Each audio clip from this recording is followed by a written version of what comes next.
Hello aspirants, welcome to daily news analysis of The Hindu. Today the date is 22nd August, so let's get started. PDF file आपको already मिल चुकी होगी Telegram group से। And second thing is कुछ बच्चे कह रहे थे आप इंडियन एक्सप्रेस क्यों बंद किया है। ये बंद नहीं किया है बट दोनों न्यूज़पेपर को जब हम डिस्कस कर रहे थे तो टाइम बहुत ज़्यादा चला जाता था।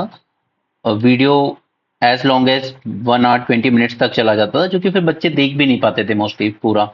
ओके, एक दो बच्चे देख लेते थे बट मेजोरिटी फिर उनको लगता था डिस्कशन बहुत लेंदी हो रहा है।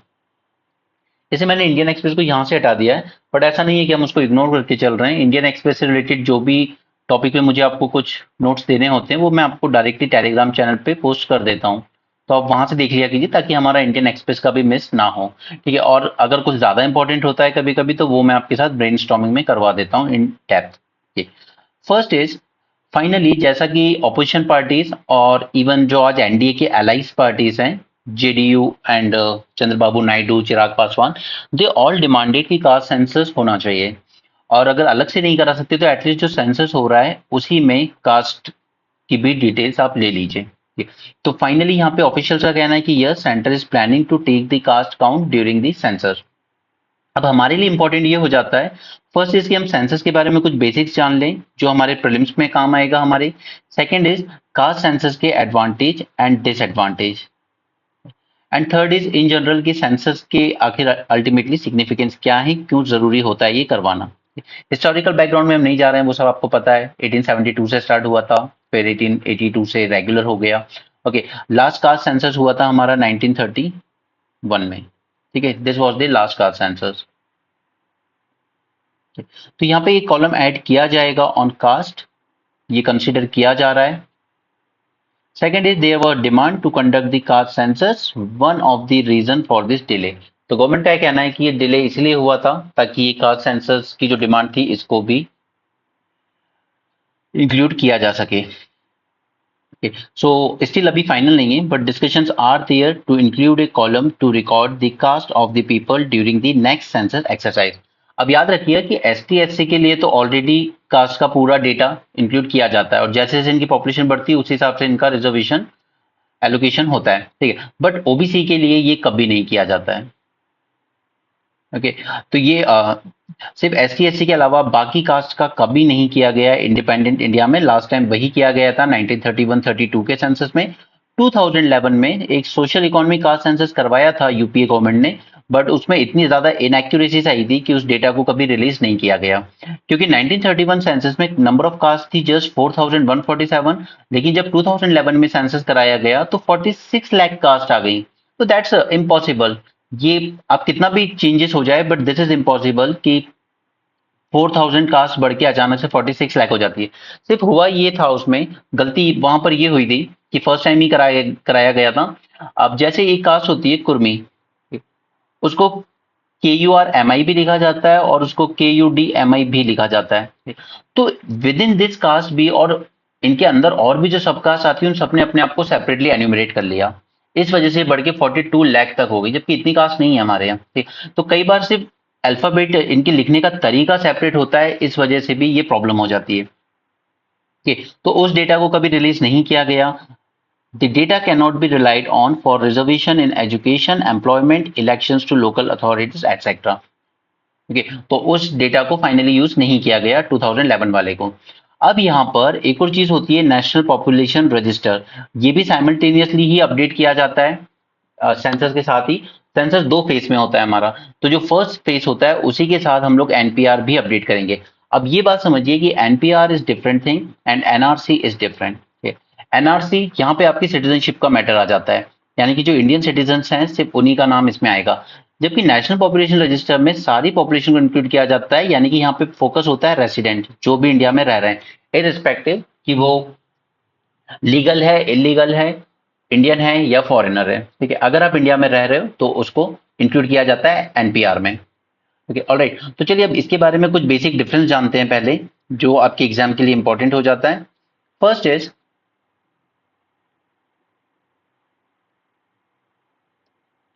Census, caste census that is socio economic caste census and caste सर्वे।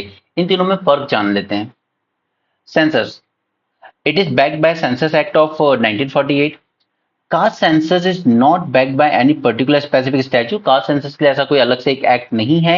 ये सिर्फ सेंट्रल गवर्नमेंट अपने नोटिफिकेशन के द्वारा कह सकती है कि कलेक्ट कीजिए कास्ट का डेटा। ओके, और जबकि कास्ट सर्वे की अगर बात आती है तो इसको भी कोई स्टैट्यूटरी बैकिंग नहीं है। ये मोस्टली कराती है स्टेट गवर्नमेंट, जैसे कि बिहार गवर्नमेंट ने कराया अपने यहाँ पर 13 करोड़ लोगों का। ठीक है, क्योंकि इनके पास कोई पावर है ही नहीं सेंसस कराने। सेंसस कराने की जो भी पावर है वो सेंटर के पास है, स्टेट के पास नहीं है। वो सिर्फ एक कास्ट सर्वे करा सकती है सिर्फ। राइट, कास्ट डेटा सेंसस में हम लोग कास्ट डेटा लेते हैं सिर्फ एसटी और एससी का, बाकी कास्ट का नहीं लेते हैं like OBC and all. But जब हमने ये कराया था 2011 में सेंसस, तब हमने फर्स्ट टाइम 2011 में ओबीसी को भी इंक्लूड किया था। ठीक है, और स्टेट गवर्नमेंट अपने कास्ट सर्वे करा सकती है ताकि वो खुद देख सके कि उनके स्टेट में सोशियो इकोनॉमिक स्टेटस क्या है लोगों का। सेंसस का जो डेटा होता है उसे कॉन्फिडेंशियल रखा जाता है, गवर्नमेंट से अपनी पॉलिसी मेकिंग में यूज करती है। जबकि सोशियो इकोनॉमिक कास्ट सेंसस है ये ओपन रखा जाता है, सभी government departments can be granted और restrict the benefits to household. जबकि स्टेट गवर्नमेंट जो अपना कास्ट सर्वे कराती है उसको वो भी यूज कर सकती है अपनी पॉलिसी मेकिंग के लिए। ठीक, तो इन तीनों में थोड़ा सा डिफरेंस याद रखिएगा। सेंसस एक्ट 1948 स्टैट्यूटरी बैकिंग होती है इसको। एसईसीसी इसको कोई स्टैट्यूटरी बैकिंग नहीं है और ना ही कास्ट सर्वे को कोई स्टैट्यूटरी बैकिंग है। ये सिर्फ स्टेट गवर्नमेंट करा सकती है और ये करा सकती है central government by issuing a notification. Okay, now let's move forward to, अगर आपको मेंस में क्वेश्चन पूछा जाएगा तो caste survey sorry caste census कराने के बेनिफिट्स क्या हैं और उसके साथ चैलेंजेस क्या हैं, that is advantage and disadvantage. तो सबसे बड़ा बेनिफिट होगा कि पॉलिसी मेकिंग थोड़ी बेटर हो जाएगी इसके। जब तक हमारे पास प्रॉपर डेटा नहीं होगा कि कौन सी कास्ट कितनी बैकवर्ड है, ठीक है, सोशली और एजुकेशनली, तब तक हम उनको अच्छे से टारगेट नहीं कर पाएंगे। अदरवाइज वही होगा कि ऊपर की टॉप की विद इन ओबीसी भी जो टॉप की 10-20% कास्ट है वही पूरे रिजर्वेशन का बेनिफिट ले जाती हैं और बाकी दूसरों तक नहीं पहुंचता। तो यहाँ पर अगर हम ये सेंसस कराते हैं तो सबसे बड़ी हेल्प होगी हमारे लिए data driven affirmative policy frame करने में।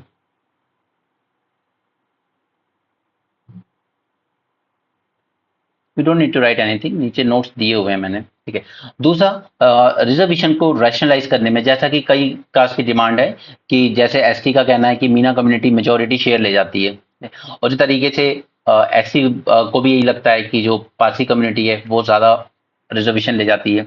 राइट, तो इसको और रैशनलाइज करने में हमें मदद मिलेगी अगर हमारे पास प्रॉपर एक डेटा होगा, क्योंकि लास्ट जो सेंसस हमने कराया था ओबीसी के लिए वो कराया था 1931 में, उसके बाद से कराया नहीं है। तो कई सेक्शन ऐसे हैं जो आज तक रिजर्वेशन का बेनिफिट ले रहे हैं, बट कई section with in the reserve category also ऐसे हैं जिनके पास ये कभी पहुंचा नहीं है, उनको प्रॉपर अपॉर्चुनिटी मिल नहीं पाई है। Better targeting of government welfare schemes, अब काफी सारे मार्जिनलाइज सेक्शन है। अब इसका सबसे बड़ा एग्जाम्पल निकल के आया था बिहार के कास्ट सर्वे में। अब लेट मी एक्सप्लेन यू कि बिहार के कास्ट सर्वे में क्या मिला था। नेशनल फूड सिक्योरिटी एक्ट, इसके अकॉर्डिंग करीब 84% जो पॉपुलेशन है बिहार की, it is entitle to subsidize food grain. Right,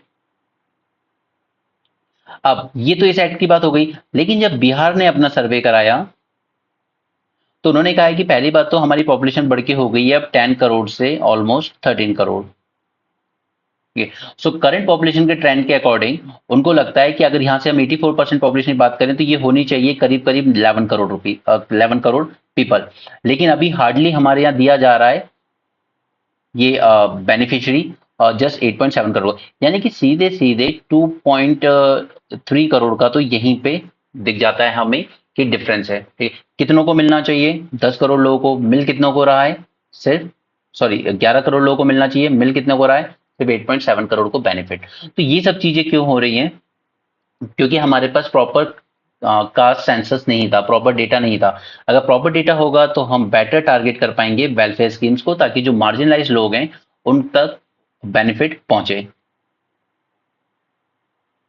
cast has an important position in Indian society, या दैट इज ट्रू एक्चुअली कि कास्ट आज से नहीं, हमारे यहाँ 5,000 सालों से चली आ रही है। ठीक है, तो obvious सी बात है कि जो चीज इतनी इंपॉर्टेंट है हमारी सोसाइटी में, जिससे काफी चीजें डिसाइड हो जाती हैं लाइफ में, तो फिर बेटर है कि इसको लेकर एक clear data, clear picture available होनी चाहिए हमारी डेमोक्रेसी में।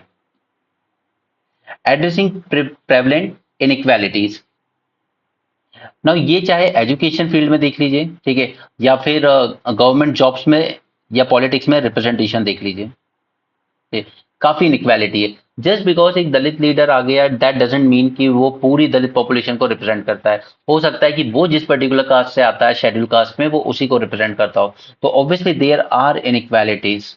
इसको एड्रेस करने के लिए जरूरी है कि हमारे पास सभी कास्ट का प्रॉपर डेटा हो, स्पेशली अमंग ओबीसीज। जैसे यादव हैं वो माने जाते हैं पॉलिटिकली काफी आगे हैं, सर्विसेज में भी काफी आगे हैं, ठीक है, लेकिन बाकी की जो ओबीसी कम्युनिटी है वो उतनी ज्यादा आगे नहीं है। अगर हम चार कम्युनिटी को बाहर कर दें, यादव, कुर्मी, लोधी एंड कुशवाहा, अगर हम इन चार को बाहर कर दें तो ओबीसी में बाकी की कास्ट काफी पीछे हैं इन चार के अलावा। Fulfilment of constitutional mandate. अब हमारा जो आर्टिकल 340 है वो भी यही कहता है that you should appoint a commission to investigate into the condition of socially and educationally backward classes. Right, constitution ने भी यही कहा था कि आपको टाइम टू टाइम एक कमीशन अपॉइंट करनी होगी जो इन्वेस्टिगेट करेगा in the backward social and educational backwardness of these backward classes. ठीक है, तो उसके लिए भी जरूरी है। दूसरा, आपको पता होगा गवर्नमेंट ने रोहिणी कमीशन भी बनाई है ओबीसी के सब क्लासिफिकेशन के लिए। उसने सबमिट कर दी अपनी रिपोर्ट, बट गवर्नमेंट ने अभी तक उसको पब्लिक नहीं किया है। Fulfilling objective of various commission like Sachar commission.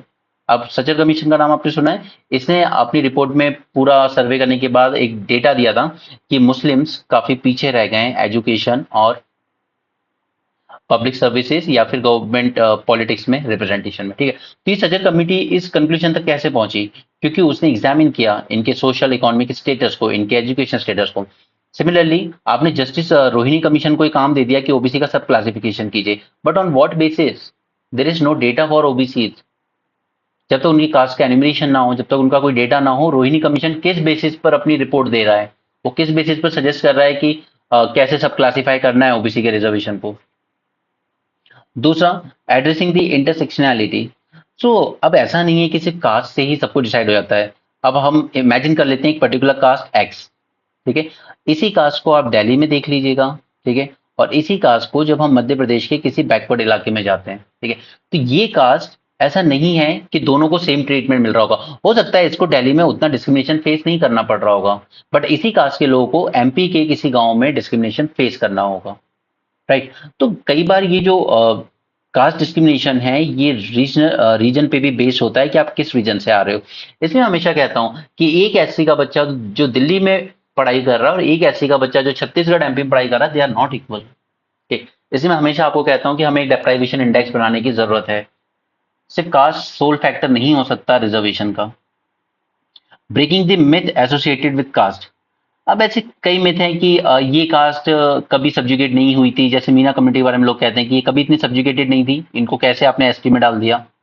ठीक है, उसी तरीके से लिंगायत है, इनके बारे में कहा जाता है ये भी कभी सब्जुगेट नहीं रहे इतिहास में, तो इनको कैसे आपने ओबीसी में डाल दिया। राइट, तो ये सब चीजें तभी क्लियर हो पाएंगी जब हमारे सामने एक प्रॉपर डेटा होगा।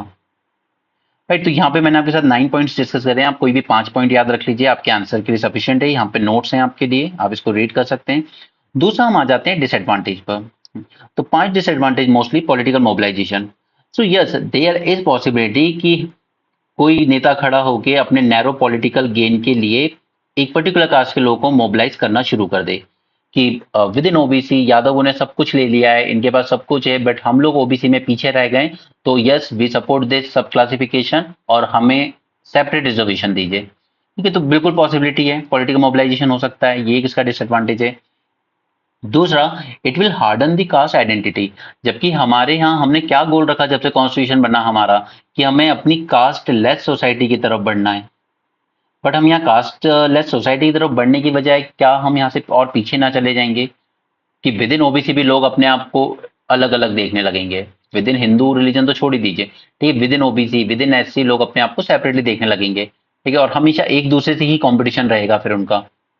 Next is there will be demand for further reservation. Now this is obviously because by going by estimates around 50% से ज्यादा population ओबीसी की है, right? और रिजर्वेशन है 27%। सो अब आप इसको अगर डिवाइड करने जाओगे तो सबके पास बहुत कम आएगा, 3%, 4% and so on. Now Rohini commission की जैसी रिपोर्ट अभी थोड़ी बहुत जो बातें सामने आई है उसमें है कि ये 9% ईच में डिवाइड किया जा सकता है, like forward among the OBC, ठीक है, bit backward and extremely backward. तो अभी 9% ईच में जब डिवाइड किया जाएगा तो ऑब्वियसली शेयर बहुत कम हो गया पाई का। तो फिर और डिमांड की जाएगी कि फिर ये 50% की जो सीलिंग है इसको ब्रेक कीजिए, ठीक है, कोई जरूरत नहीं है इसकी, जितनी हमारी पॉपुलेशन है उतने हिसाब से दे दीजिए, तो इस 27 को बढ़ा के आप 50% ही कर लीजिए। तो दैट इज नॉट प्रैक्टिकल, क्योंकि फिर वो अल्टीमेटली सिस्टम की एफिशिएंसी पर प्रॉब्लम क्रिएट करेगा, राइट। हमारी जो टॉप यूनिवर्सिटीज हैं, आईआईटीज वगैरह, उनके रैंकिंग पर भी नेगेटिव कॉन्सिक्वेंसेज उसके देखने को मिलेंगे। Next is the collection is not that easy. अब स्पेशली विलेज एरियाज में they don't understand what is सब कास्ट, व्हाट इज दिस और दैट, ठीक है, उनका सिंपल सा है, हमारी ये एक पर्टिकुलर कास्ट है, दैट्स ऑल। अब वो फिर जो कलेक्शन कर रहे हैं उनको देखना होगा कि यार ये किस कास्ट के अंदर की सब कास्ट है, ठीक है। तो पहला तो इतना मैसिव डेटा कलेक्शन करना भी आसान नहीं होगा। दूसरा पॉलिटिकल स्टिग्मा, फिर वो लोग वही शुरू हो जाएंगे कि हमें ओबीसी का बेनिफिट कभी मिला नहीं, ओबीसी होते हुए भी हम लोग एक्सट्रीमली बैकवर्ड रह गए। तो फिर वो एक और पॉलिटिकल स्टिग्मा बन जाएगा, फिर लोग एक दूसरे के अगेंस्ट ही शुरू हो जाएंगे। ऑलराइट, तो यहाँ पे बात हो गई डिसएडवांटेज की, ये आपसे पूछा जाएगा मोस्टली। यहाँ पे मैंने सारा हिस्टोरिकल पर्सपेक्टिव रख दिया है इसको लेकर, ठीक है, कि 1872 में ये अच्छे से शुरू हुआ था, हर 10 साल में होता है। फिर 1881 से यहाँ पे शुरू किया गया by census commissioner of India, ये सब आप खुद पढ़ लेंगे। यूनियन लिस्ट में आता है एंट्री 69 में ऑफ द 7th शेड्यूल, और किसके अंडर में कंडक्ट होता है, सेंसस एक्ट 1948। दो फेजेस में कराया जाता है, पहले होती है house listing and housing census, and second होती है पॉपुलेशन एन्यूमरेशन। और ये जो फर्स्ट फेज है इसी के साथ प्रिपेयर कर ली जाती है एनपीआर, ठीक है, नेशनल पॉपुलेशन रजिस्टर। ये नेशनल पॉपुलेशन रजिस्टर के में भी मैंने दे दिया है, इसमें हम किसको इंक्लूड कर रहे हैं, a person who has resided in the local area for past 6 months or more, या फिर a person who intends to reside in that area for next 6 months or मोर, ठीक है। इनको एनपीआर में हम सिलेक्ट करते हैं, और एनपीआर में आपको दोनों मिलेंगे, इंडियन सिटीजन भी और फॉरेनर सिटीजन भी। इट डजेंट मैटर कि आप इंडियन है फॉरेनर है, बस आप इंडिया में रह रहे हैं ना, आप रेसिडेंट हैं यहाँ पर, बस बात खत्म हो जाती है। पहली एनपीआर तैयार की गई थी इन 2010, ठीक है, and updating this data was done in 2015। अब इसको दोबारा अपडेट किया जाएगा, तो ये जो सेंसस होगा 21 का, जो कि डिले होता रहा काफी टाइम से, इसके साथ ही एनपीआर भी अपडेट की जाएगी। Okay, now this is important for your presence, is there any legal basis for NPR? So NPR is prepared under the rule 3 of citizenship rules 2003 under citizenship act of 1955, ठीक है। And मैंने already बता दिया आपको, NPR is different from the NRC which exclude the foreign citizen. NRC में हम लोग सिर्फ जो सिटीजन है उन्हीं को इंक्लूड करते हैं, जबकि एनपीआर में हम दोनों को। ओके, बाकी ये ओवरऑल पॉपुलेशन सेंसस की बात है कि सिग्निफिकेंस क्या होते हैं, तो ये अगर आपने कास्ट सेंसस वाले समझ लिया तो वैसे ही सिंपल यहाँ भी है, ठीक है। सिग्निफिकेंस क्या है इसका, और सेंसस में भी क्या चैलेंजेस हमें देखने को मिलते हैं, जैसे बहुत ही लार्ज एंड डाइवर्स पॉपुलेशन है, limited awareness and cooperation and so on, ठीक है, सेल्फ रीड आप कर सकते हैं उसको। तो ऑलराइट, ये सेंसस वाला टॉपिक हमारा यहाँ पे खत्म होता है, फ्रंट पेज पे ही था तो हमने इसको डिटेल में जान लिया। दूसरा है growth of e commerce a matter of concern, ये कहना है पीयूष गोयल का। तो यहाँ पे एक टर्म आता है प्रेडेटरी प्राइसिंग। प्रेडेटरी प्राइसिंग क्या होता है, जैसा कि आज यूपीएससी में भी होल्ड लगी हुई है सभी में, कि हम अपने कोर्स के रेट और गिरा देंगे, हम और गिरा देंगे। ऐसे ही ई कॉमर्स में करते हैं कि ये लोग अपने प्राइसेस और कवर नीचे करते जाते हैं, और पब्लिक को लगता है अच्छा है प्राइस कम हो रहा है, बट द थिंग इज कि ये प्राइस कम करते जाते हैं ताकि कॉम्पिटिटर्स को बाहर कर दें बिल्कुल गेम से, ठीक है। अब होता है कि एक कंपनी है जैसे अमेजोन, उसने 6,000 करोड़ का लॉस हुआ इंडिया में पिछले साल, बट उसने ये लॉस बियर कर लिया। लेकिन कई ऐसी कंपनीज होंगी इंडिया की जो ये लॉस बियर नहीं कर पाएंगी, वो गेम से बाहर हो जाएंगी। अब जब गेम से सब बाहर हो गए, जब मोनोपोली बन गई कंपनी की, तब ये अपना लॉस रिकवर करने के लिए प्राइसेस बढ़ाना शुरू कर दी। तो प्रेडेटरी प्राइसिंग है कि आप जितनी प्रॉपर एक कीमत आ रही है, आपका जो खर्चा आ रहा है, आप उससे भी सस्ते में बेच रहे हो। यानी कि सोचिए आप एक कोचिंग इंस्टीट्यूट को रन करने में जितना खर्चा आ रहा है, उससे भी सस्ते में आपको कोर्सेज दिए जा रहे हैं। क्यों दिए जा रहे हैं? ताकि बाकी के जो कॉम्पिटिटर्स हैं वो एक बार गेम से बाहर हो जाएं, मैं लॉस ऑफर कर सकता हूं, मेरे पास उतनी बड़ी पॉकेट है। उसके बाद जब सारे कॉम्पिटिटर बाहर हो जाएंगे, उसके बाद हम इन रेट्स को और तेजी से बढ़ाएंगे, ठीक है, जैसा कि एग्जैक्टली जियो ने किया। अब 3 ही मार्केट प्लेयर रह गए मोस्टली बीएसएनएल के अलावा, ये बीएसएनएल तो वैसे भी कोई लेता नहीं है। आपका आइडिया वोडाफोन मर्ज हो गया, एयरटेल एंड जियो, 3। और एक के जब प्राइस बढ़ते हैं तो फिर तीनों के बढ़ जाते हैं, क्योंकि कंपटीशन नहीं रह गया। पहले 12 कंपनीज हुआ करती थी तो कंपटीशन था, ठीक है, that is called as predatory pricing. बाकी ई कॉमर्स में क्या क्या चेंजेस किए हैं गवर्नमेंट ने, क्या नया किया है, वो अभी हम इसी लेक्चर के आखिरी में देखेंगे। क्योंकि तो आज हमने सेंसस के बारे में सारी डिटेल इसलिए जान ली क्योंकि एक पॉसिबिलिटी है मेंस में आने की और प्रीलिम्स से आने की, जो भी चीजें हैं वो सब। यहाँ पे अलमत्ती डैम न्यूज में है, it is on Krishna river. प्रधानमंत्री मोदी जी गए हैं इस वक्त विजिट पे पोलैंड एंड यूक्रेन की। अब इस पे रशिया का क्या रिएक्शन आएगा वी डोंट नो। ठीक है, वो टाइम ही बताएगा। वैसे रशिया के साथ बॉन्डिंग अच्छी है, ऑब्वियसली ये सब बातें पहले डिस्कस हुई होंगी जब अभी इससे पहले रशिया गए थे। ठीक है, यहाँ पर एक और चीज समझिए, एक्सट्रेडिशन। यूएसए के साथ हमारी एक्सट्रेडिशन ट्रीटी है, यानी कि अगर उनका यहाँ पे रहने वाला कोई आदमी हमें लगता है कि हमारे यहाँ किसी तरह की एंटी नेशनल एक्टिविटी में इन्वॉल्व रहा था, तो हम उनको कह सकते हैं कि आप इसको अरेस्ट कीजिए और हमें सौंपिए। तो उसी तरीके से मुंबई बॉम्ब ब्लास्ट में एक आदमी इन्वॉल्व था, तहव्वुर हुसैन राणा। इंडिया काफी टाइम से रिक्वेस्ट कर रहा है इस आदमी को एक्सट्रेडिट कीजिए। ठीक है, ही वाज अ को conspirator in 2008 Mumbai attack, but वहां का जो यूएसए का कोर्ट है उसने रिजेक्ट कर दी इंडिया की अपील्स को। ठीक है, जबकि हमारा एक्सट्रेडिशन एग्रीमेंट है यूएसए के साथ, और वो अलाउ भी करता है कि अगर हम डिमांड कर रहे हैं, हम आपको एविडेंस दे रहे हैं, तो आप उस आदमी को हमें सौंपिए। बट वहां का यूएसए कोर्ट अभी हमें देने के मूड में नहीं है। राजनाथ सिंह यूएस गए, और यहाँ पे अगेन वही बात आ रही है जो मैंने आपसे पहले बात की थी कि यूएसए के साथ डील करना आसान है, बट उस डील को एग्जैक्टली वो डील आपकी प्रैक्टिस में आ जाए वो इतना आसान नहीं होता है, क्योंकि डिफेंस को लेकर उनके पार्लियामेंट को परमिशन देनी पड़ती, तब जाके एक प्राइवेट कंपनी आपको कुछ सेल कर सकती है डिफेंस रिलेटेड। ठीक है, तो मोदी जी जब गए थे तब ये बात हुई थी, जनरल इलेक्ट्रिक्स हमें ये इंजन प्रोवाइड करेगा, F404 engine for our Tejas. Okay, but ये डील अब तक मटेरियलाइज नहीं हो पाई है। There has been a delay in deliveries of this engine, जो कि हम अपने तेजस में यूज करना चाहते हैं।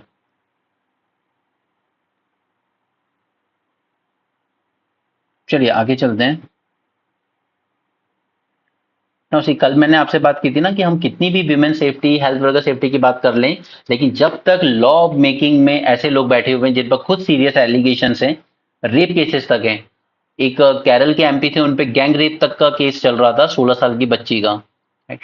तो जब तक इस तरह के लोग बैठे होंगे तब तक आप जितनी भी बात कर लीजिए, नीचे वाले लोगों को और हिम्मत मिलती है इससे। ठीक है, ब्रिजभूषण का केस अभी हमने देखा, कुलदीप सेंगर का केस हमने देखा था। राइट, ऐसे कई केसेस हैं।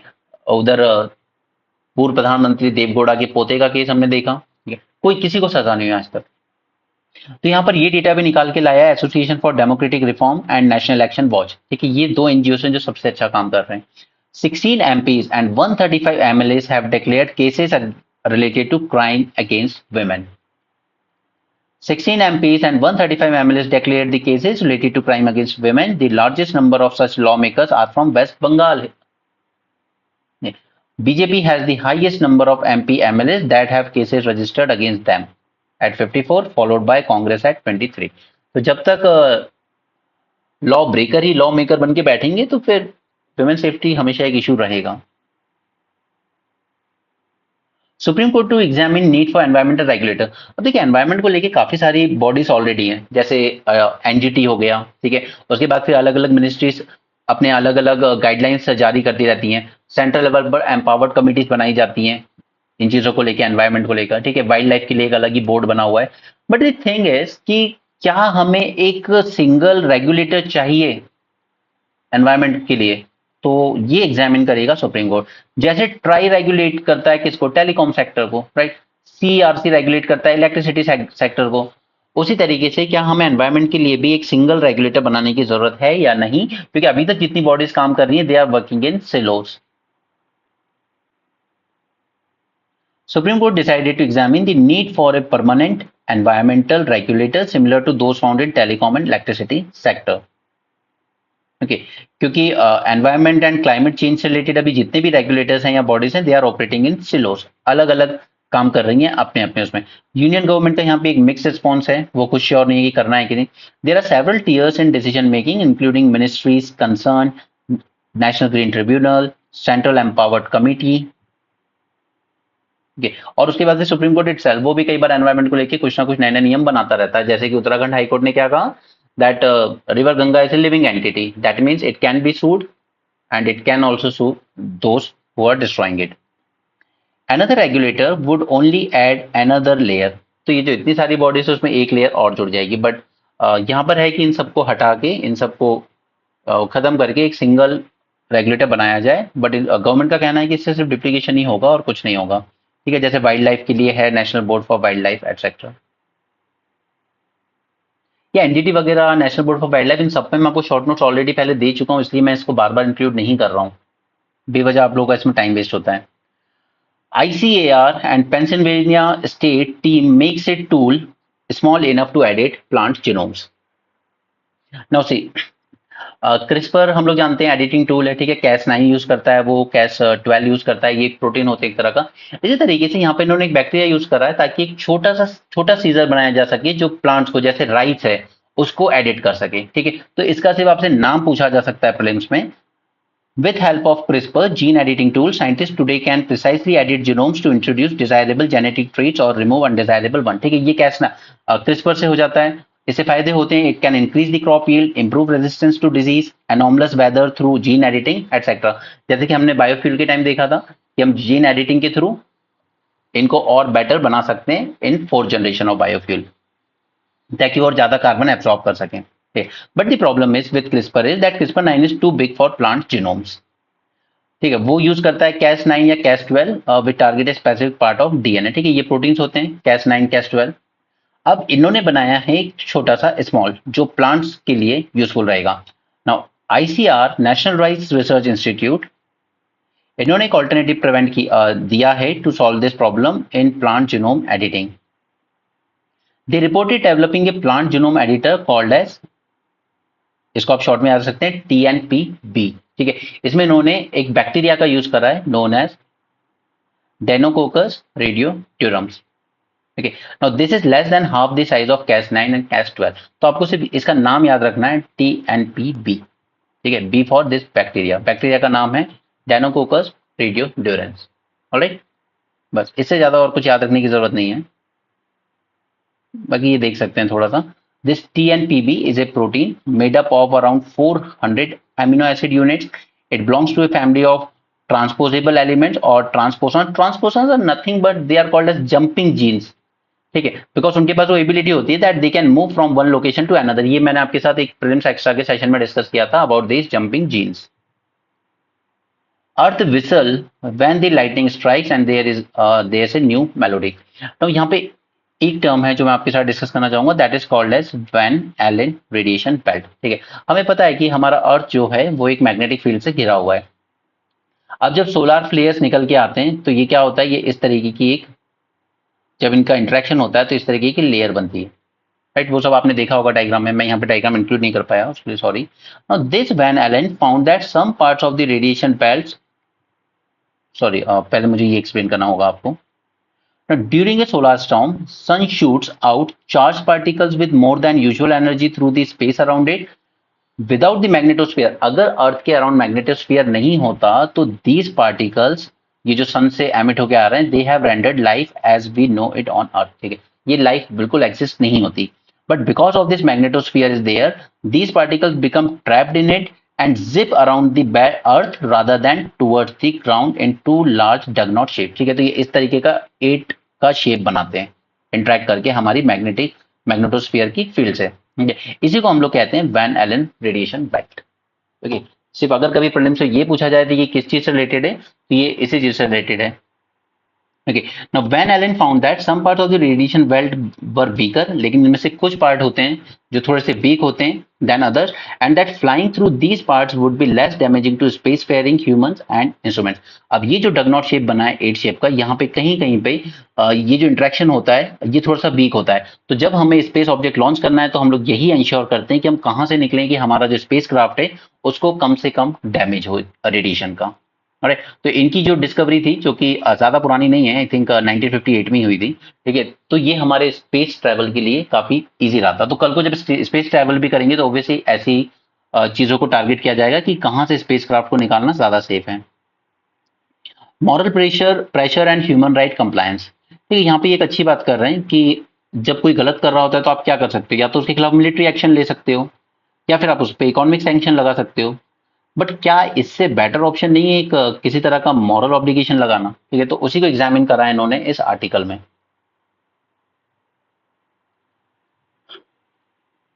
Enforcement versus moral pressure. Enforcement of human rights often involves economic sanctions or military action, usually applicable to powerful nations. However, smaller entities like non-governmental organizations, they leverage moral pressure and public condemnation to push government towards compliance.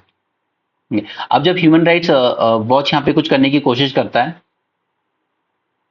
तो obviously बात है कि वो तो कुछ कर नहीं सकता है कंट्री के खिलाफ, वो तो चाहे तो इसराइल पे कुछ इसराइल के अगेंस्ट कुछ कर नहीं सकता। अब जैसे डब्ल्यूएचओ ने कहा कि यहाँ पर फिर से पोलियो स्प्रेड होना शुरू हो जाएगा गाजा में, गाजा के बच्चों में, ठीक है। तो डब्ल्यूएचओ कुछ कर नहीं सकता एक पावरफुल कंट्री के खिलाफ। वो क्या कर सकता है, सिर्फ एक मॉरल प्रेशर ही बना सकता है। जैसे कि उसने यहाँ पे बोला तो ऑब्वियसली एक प्रेशर बनेगा कि यार ये बच्चे फिर पूरी लाइफ के लिए अपाहिज रह जाएंगे। और फिर पोलियो वायरस जब एक बार एनवायरमेंट में आएगा तो वो जरूरी नहीं है कि वो बॉर्डर से रुक ही जाएगा, वो इसराइल की तरफ भी स्प्रेड होने के चांसेस हैं, राइट। तो जो पावरफुल कंट्रीज हैं, यूएसए, वेस्टर्न यूरोपियन कंट्रीज, वो यूज करती है tools like economic and military sanctions. जबकि जो स्मॉल एंटिटीज हैं जैसे एनजीओस वगैरह, civil society organization, they leverage the moral pressure and public condemnation to push government towards the compliance. The success of moral pressure varies, with some regime yielding to international scrutiny, while others, especially authoritarian one, resist and only make superficial changes. Okay. तो moral pressure work करता है, but वो very करता है कि सामने जो regime है वो कैसी है। कि अगर वो लिबरल रिजीम होगी तो वो कह देगी ठीक है आप आइए, इंटरनेशनल एजेंसीज आके हमारे यहाँ पे इन्वेस्टिगेट कर सकती हैं कि इस तरह की गलत चीजें हमारे यहाँ हो रही है या नहीं, क्या हमारे यहाँ वाकई भुखमरी फैली है या नहीं, आप इन्वेस्टिगेट कर लीजिए जाके। लेकिन अगर अथॉरिटेरियन रिजीम होगी तो वो बस कुछ ऊपर सुपरफिशियल चेंजेस करके आपको दिखा देगी कि हाँ हो गए, right. Naming and shaming strategy, क्या ये वर्क करती है? Now naming and shaming strategies where human rights violations are publicly identified to shame and pressure governments into reform. अब अगर आप नेमिंग एंड शेमिंग के थ्रू अगर ये इंश्योर कर दो कि सामने वाली गवर्नमेंट रिफॉर्म करने को मजबूर हो जाएगी, तो कई बार हो भी जाती है but most of the time नहीं भी होती। जैसे हमारी मोदी सरकार है, वो काफी जल्दी फॉरेन का जो क्रिटिसिज्म होता है उसको डिनाई कर देती है एकदम, नहीं नहीं ये सारी रिपोर्ट बकवास है। लेकिन जब फॉरेन में कोई रिपोर्ट ये निकल के आती है कि मोदी जी सबसे पॉपुलर लीडर है, सबसे पावरफुल लीडर है, तो हमारा मीडिया बहुत जल्दी दिखाता है ये ऐसे देखिए आप विदेशों में मोदी जी का डंका बज रहा है। तो इस तरह की चीजें होती हैं। While effective in some cases, it can backfire, leading to increased repression or defiance from the accused regime. कई बार आपकी नेमिंग एंड शेमिंग बैकफायर भी कर जाती है आपको। The article highlights the important, जैसे मालदीव ने किया था, मालदीव ने मोदी जी के अगेंस्ट कुछ कह दिया था और फिर सब लोगों ने वहां पे अपने ट्रिप कैंसिल कर दिए थे, तो बैकफायर भी कर जाता है। The article highlights the importance of strategic context in this practice, noting that it can sometimes lead to meaningful change or international action against the violators. But yes, sometimes this naming and shaming works और सामने वाले पे pressure पड़ता है और फिर वो उसके बाद मीनिंगफुल नेगोशिएशन करता है आपके साथ। International law and human rights, the role of international law in human rights enforcement, despite the binding nature of international treaties, enforcement remains challenging. जैसे यूएन क्लॉज ने कई बार जजमेंट चाइना के अगेंस्ट दिया और उसने नहीं माना, उसने नहीं एनफोर्स किया, ठीक है, जबकि वो एनफोर्स होना चाहिए था, specially against the powerful Nations. While moral pressure can sometimes result in positive changes, international law needs stronger mechanism to hold violators accountable, including more decisive global action and support for democratic principles. State responsibility. Now, the state has fundamental responsibility to protect human rights, but this is often complicated by political ideologies and interests of powerful allies. अब जो P5 countries बैठी हुई हैं, ठीक है, उनकी ideology differ करती है। एक तरफ यूएस, ब्रिटेन एंड फ्रांस हैं, तो दूसरी तरफ चाइना, रशिया है। आइडियोलॉजीज में ही डिफरेंस है, ठीक है। तो वो ह्यूमन राइट्स की चिंता कम करती हैं, जैसे कि सीरिया में देखा गया, ठीक है। ह्यूमन राइट को साइड में रख दिया उन्होंने, दोनों अपने अपने कैंप्स की मदद करने में लगे हुए थे। ठीक, आज गाजा में जो हो रहा है ह्यूमन राइट साइड में हो चुके हैं, ठीक है, सब अपने अपने इन्फ्लुएंस के लिए लड़ रहे हैं। सो यहाँ पे जरूरत है हमें एक मोर रोबस्ट ग्लोबल कमिटमेंट की towards the human rights, particularly through establishment of stronger institution and legal framework that prioritize the protection of basic human rights over political expediency. Okay, so to conclude, author emphasize कर रहे हैं need for global moral order that upholds human rights as central to the governance. This includes the establishment of mechanisms that ensure accountability and protection of rights, especially increasingly polarized and authoritarian world. देखिए, सो अच्छे points लिखे थे इन्होंने इस article में कि हमेशा power ही काम नहीं करेगी, कई बार मॉरल प्रेशर भी काम कर सकता है। इंपोर्ट वीक हो रहे हैं, इंपोर्ट वीक होने की वजह से हमारी फार्मा इंडस्ट्री सफर कर रही है। Now how is this happening? Import weak and Indian pharma. First issue है यहाँ पर अफोर्डेबिलिटी एंड डोमेस्टिक प्रोडक्शन का। So this article is giving stress on the importance of affordable pharmaceuticals for controlling health care cost in India. Affordable बनाने के लिए काफी सारे steps लिए गवर्नमेंट ने, बट उतने ज्यादा सक्सेसफुल नहीं रहे. While Drug Price Control Order 2013, it aimed to regulate medicine prices. The government has also initiated measures to meet the domestic requirement through imports, which could negatively impact the domestic industry. Impact of imports. Government's decision to import 120 medicine, including the essential drugs, it could weaken the domestic pharmaceutical industry. अगर import हो गई आ रही है drugs, तो फिर यहाँ की industries क्यों बनाएंगी? कई बार होता है कि बनी बनाई चीज इतनी सस्ती आ रही है जितना यहाँ पे बनाने पे महंगा पड़ेगा. ओके, तो ये डिस्करेज कर रहा है लोकल प्रोडक्शन एंड इनोवेशन को. Many of these imported medicines are protected by patents, making them even more expensive and limiting the competition in Indian market. Patent and regulatory barriers. The patent protection and regulatory guidelines create significant barriers for Indian companies in producing affordable generics. Obviously बात है, patent right अगर 20 साल के लिए दे दिया तो आप उसका जेनरिक वर्जन नहीं बना सकते जब तक कि उसका पेटेंट एक्सपायर ना हो जाए. और यूएसए, यूरोपियन यूनियन हमेशा इंडिया पे यही प्रेशर डालते हैं कि आप अपनी पेटेंट जो रिजीम है उसको और स्ट्रॉन्ग कीजिए. आप हर जगह अगर कंपलसरी लाइसेंस देते रहेंगे और उसके जेनरिक वर्जन बनाते रहेंगे तो फिर हमारी कंपनीज ने जो इतना इन्वेस्ट किया है रिसर्च एंड डेवलपमेंट में वो सब वेस्ट चला जाता है. Okay. It calls for amendments to Patent Act and regulatory guidelines to alleviate these challenges and support local production. अगर हम ये करना भी चाहें तो हम पे प्रेशर होता है मोस्टली यूएसए का. आपको पता होगा रिपोर्ट 301. ठीक है, उसी तरीके से अभी हमारा जो यूके के साथ डिस्कशन चल रहा है एफटीओ को लेके, उसने भी यही कहा है कि आपके पेटेंट रिजीम बहुत वीक है. Biosimilar guidelines. The current marketing for biosimilar, पहले तो ये एक इंग्रेडिएंट होता है दवाइयों में यूज करते हैं जो. Marketing biosimilar in India described as costly as well as time consuming, requiring mandatory animal studies and clinical trials. Okay, so यहाँ पे ये argue कर रहे हैं that these requirements are often unnecessary and create additional barriers for domestic producers. Duty waiver provide करने की बात की गई है. टू प्रपोज किया है उन्होंने duty waiver on certain cancer medicine and its potential impact. Because they have this concern that removing import duties on these medicines could further harm the domestic pharmaceutical industry by making it more dependent on the imports. Call for government action. Now, ये चाहते हैं कि government should revise the recent decision and align its policies with goal of supporting the domestic pharmaceutical industry to ensure it remains competitive and capable of meeting countries' healthcare. अब देखिए problem यही आ जाती है, एक आ जाता है पॉइंट अवेलेबिलिटी का, ठीक है, और अफोर्डेबिलिटी का. तो अभी कैंसर की 3 ड्रग्स पे हमने क्या किया था, कस्टम ड्यूटी खत्म कर दिया बजट में ताकि इसको और ज्यादा अफोर्डेबल बनाया जा सके. ठीक है, ये कर दिया. दूसरा, अवेलेबिलिटी बढ़ाने के लिए हमने इंपोर्ट्स और इजी कर दिए दवाइयों के. और इनमें से जो मेजोरिटी दवाइयां हम लोग इंपोर्ट कर रहे हैं वो क्या है, वो पेटेंटेड दवाइयां हैं. ये वो काफी महंगी पड़ेंगी हमें. बट इस सब वजह इन 2 स्टेप्स की वजह से जो डोमेस्टिक इंडस्ट्री उसका कहना है कि हमारे पास कोई मोटिव नहीं रह जाता कि हम किसके लिए प्रोडक्शन करें, ठीक है, या हम लोग किस लिए इनोवेशन करें. राइट, तो उनका ये कहना है कि आप इस चीज को फिर से टाइट कीजिए ताकि डोमेस्टिक इंडस्ट्री के पास एक मोटिवेशन रहे कि उसे भी ये चीजें प्रोड्यूस करनी है. राइट, आगे चलते हैं. ये सब बकवास आर्टिकल क्योंकि बहुत बार हो गया, प्रधानमंत्री जी ने कहीं भी जाके कुछ भी बोल देते हैं. 8 करोड़ जॉब्स दिए हमने, तो इन लोगों ने यहाँ पे यही एग्जामिन किया कि ऐसा कुछ नहीं है. ठीक है, ये पूरी तरीके से बोल रहे हैं कि ऐसा कोई डेटा जनरेट नहीं हुआ है. ठीक है, ये गवर्नमेंट कुछ भी झूठे डेटा देती है, इसलिए कोई ट्रस्ट भी नहीं करता आजकल गवर्नमेंट के डेटा पे. Rapid E commerce growth could hit millions of retail stores and jobs. ठीक है, तो यहाँ पे मैंने आपको एक कंसेप्ट समझाया, दैट इज प्रेडेटरी प्राइसिंग. अपने कॉम्पिटिटर्स को बाहर करने के लिए हम लोग लॉस बियर करते रहते हैं. और यहाँ पे इनका यही कहना है कि अमेजोन ने 6,000 करोड़ रुपीस का लॉस बियर किया. ठीक है, तो क्या ये एक साइन नहीं है आगे जो आने वाला है उसके लिए. यहाँ तक कि अमेजोन ये भी करता है कि यहाँ पे इंडिया के जो बेस्ट लॉयर्स है ना उनको पहले से अपनी तरफ मिला के रखता है, उनको बेवजह के पैसे देता रहता है ताकि कल को इसके अगेंस्ट अगर कोई केस हो तो इसके अगेंस्ट लड़ने के लिए कोई बड़ा लॉयर रह ही ना जाए इनके अगेंस्ट में लड़ने के लिए. ठीक है, तो ये सब साइंस हैं कि ये फेयर प्रैक्टिसेस यूज नहीं कर रहे हैं. और इस वजह से होगा क्या कि अल्टीमेटली जो हमारे यहाँ के बिजनेस हैं और उसमें जो लोग काम कर रहे हैं ये सब मार्केट से पूरी तरीके से बाहर हो जाएंगे. राइट, दूसरा, चलिए मैं इसको पूरा डिटेल में आपको समझाता हूँ.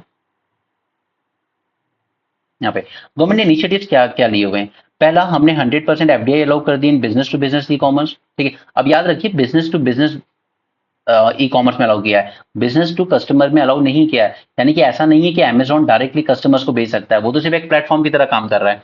ठीक है, बट अमेजोन यहाँ पे क्या करता है, स्मार्टली खेलते हुए ये क्या करता है कि इंडिया की किसी एंटिटी को परचेज करता है, ठीक है, और उस एंटिटी को अपने यहाँ लिस्ट करवा देता है कि वो यहाँ पे सेल कर रहे हैं, बट एग्जैक्टली ये एंटिटी है किसकी, अमेजोन की, ठीक है। तो इनडायरेक्टली ये बिजनेस टू बिजनेस डील ही हो गई, ठीक है, बिजनेस टू कंज्यूमर की जगह, राइट। तो बिजनेस टू बिजनेस में तो 100% एफडीआई अलाउ कर दी गई है, लेकिन बिजनेस टू कंज्यूमर में नहीं की थी। अदरवाइज अमेजोन क्या करेगा, वो बहुत बड़ी कंपनी, वो लॉस सफर करके अपने ही प्रोडक्ट्स बेचता रहेगा सबको, और जो दूसरी छोटी छोटी इंडस्ट्रीज हैं वो कॉम्पीट कर नहीं पाएंगी उसकी प्राइस से, राइट। तो याद रखिएगा, हमने 100% एफडीआई अलाउ जरूर की थी, लेकिन सिर्फ business to business e commerce में, और इसी को अमेजोन मिसयूज कर रहा है कि वो किसी इंडियन एंटिटी में इन्वेस्ट करता है, उसके साथ टाई अप कर लेता है, और फिर कहता है कि ये एक बिजनेस एंटिटी है जो हमारे प्लेटफॉर्म पे यूज करना चाहती है कंज्यूमर को सेल करने के लिए, और इसमें तो 100% एफडीआई अलाउ है, तो हम वही कर रहे हैं। बट द थिंग इज कि इस इंडियन एंटिटी के पीछे पूरा का पूरा काम अमेजोन ही कर रहा है, राइट। दिस इज इस तरीके से ये मिसयूज कर रहा है। तो मिनिस्टर ने यहाँ पे बहुत सही बात बोली है कि इससे हमारे स्मॉल इंडस्ट्रीज खत्म हो जाएंगी।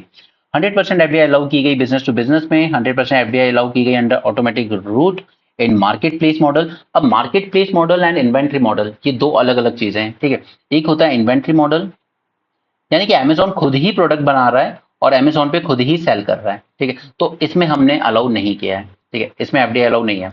दूसरा होता है मार्केट प्लेस मॉडल, यानी मार्केट अमेजोन सिर्फ एक प्लेटफॉर्म प्रोवाइड कर रहा है, वो कनेक्ट कर रहा है कंज्यूमर को किससे, बिजनेस से, ठीक है। तो ये अलाउ है हमारे यहाँ पर, ये इन्वेंट्री मॉडल हम अलाउ नहीं करते। अदरवाइज भी ये जो बड़े बड़े अमेजोन फ्लिपकार्ट जैसे हैं वो अपने ही खुद के प्रोडक्ट्स बेचते रहेंगे और बाकी किसी और का कुछ होगा नहीं।